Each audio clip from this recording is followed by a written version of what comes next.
So this is my traditional enemies around the world trying to trip me up, trying to stop me getting access, but it didn't help.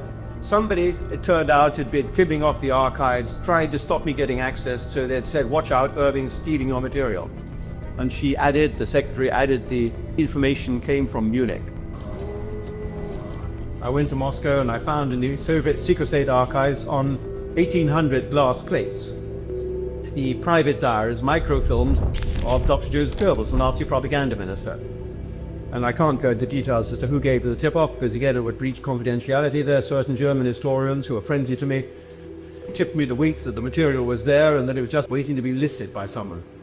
It's quite an unusual feeling, you know, when you're looking at something, the microfiche glass plates, the original Nazi glass plates and the original Agfa boxes, 1,800 plates, each with 25 or 40 images on them, a total of 70 or 80,000 pages of paper microfilmed on those glass plates.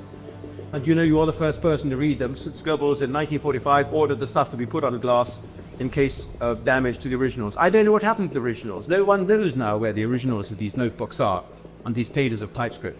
They've gone probably forever, but fortunately they were put on glass, and I was the first person to see them. Goebbels wrote a diary. He put it on glass. He put the glass plates in a safe in Berlin. The Russians captured Berlin. They captured the plates. They brought them back to Moscow, and here they are, 90 boxes like this, each of them full of 15 or 20 glass slides. Yeah, have a look at the slides very carefully, because that's history. That's what they look like. Original, primitive, but beautifully made microfiche of the Goebbels diaries.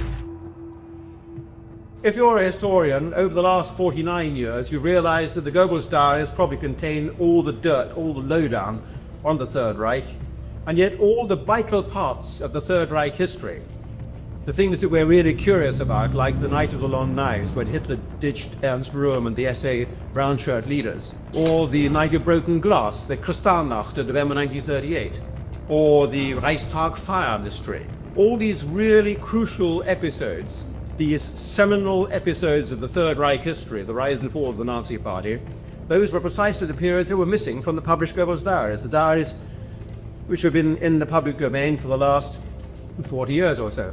They've trickled out one way and another. First of all, a major collection of paper, the original Goebbels type diaries of 1942 and 1943. They're in the Hoover Library now, in Sanford, California. But even those are not complete. 1944 was missing, the vital year of D-Day and the bomb plot was missing, the Battle of the Bulge. 1945 was missing. The earlier years, there were only a couple of notebooks present. And then the Institute of History in Munich managed to get hold, by various negotiations with the East German communist authorities, of more years.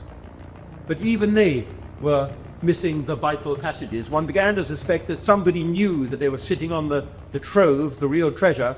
They weren't going to release it. They're almost capitalist in their attempt to hold back the good stuff, because that was going to be top dollar when that came out.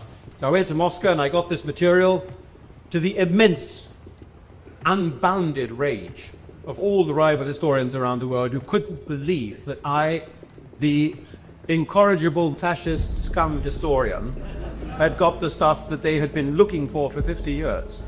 And in the end, I got it for nothing at all. I didn't pay one bent nickel for this material. And as I went to Moscow, I reminded the head of the Soviet State Archives that they published 3 or 4 of my books in the Soviet Union over the years, and he assumed that therefore I was kosher, I suppose, and he just let me have this material. It didn't last long, because when I went back on the second occasion in July 1992 to complete the work, I found it getting stickier and stickier as the week progressed. They weren't able to find the boxes I'd seen the time before. They weren't able to find specific files. I had to fight and plead and holler, and they still weren't turning up the stuff I really wanted. And on the last day, it turned out, well, the secretary of the archive director came up to me and said, Mr. Irving, she said, I've got a very embarrassing question to ask of you. Have you been stealing any material from our archives? Now, this is something that a historian doesn't do. When you work in the archives, you're working on trust, you have an obligation to posterity. You do not permanently remove stuff from the archives. I had an arrangement with the archivist himself, the chief archivist, the director of the archives, that permitted me to remove certain glass plates from the archives for copying, because they just didn't have the facilities. They didn't even have a microfilm reader there. He allowed you to remove these glass plates on honor and bring them back, having made the necessary photographic prints. But you bring them back if you don't steal them. Somebody, it turned out, had been kicking off the archives, trying to stop me getting access, so they'd said, watch out, Irving's stealing your material. So I signed a declaration, quite truthfully, saying that everything which I had had in those archives was in the archives, and nothing was missing. The archives director was very pleased to have the declaration, said it would make it easier for him in future, and the secretary added the pregnant words, the information came from Munich. So this is my traditional enemies around the world trying to trip me up, trying to stop me getting access, but it didn't help, because by that time I got 99.5% of what I wanted. I had all the material on my shopping list. The Night of Broken Glass, the Night of the Long Knives, the Krista, the Reichstag fire, Pearl Harbor, everything, the total of 1944, everything that I needed, the whole of the months leading up to the outbreak of World War II, I got the lot.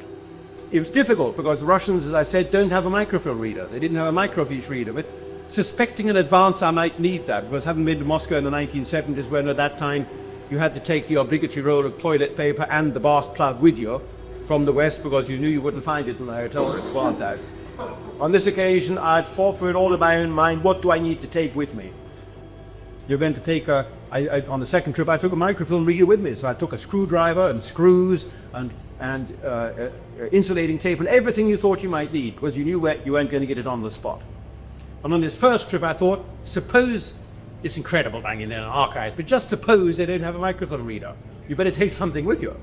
So I went to Selfridges over the road, like Macy's, and I asked if they got a magnifying glass there. What was the most powerful magnifying glass? It turned out the most powerful magnifying glass you can get really is about 12 times magnification. And this 12 times magnifier was about as big as my little fingernail. So I had to hold it up like this to read these microfiche with it for the first week that I was there. But it worked. You could, if you didn't mind straining your eyesight and ruining it permanently, which I didn't given what I had in my hands, then you could read for the first time Goebbels' handwritten entry about the Reichstag fire, who set fire to it.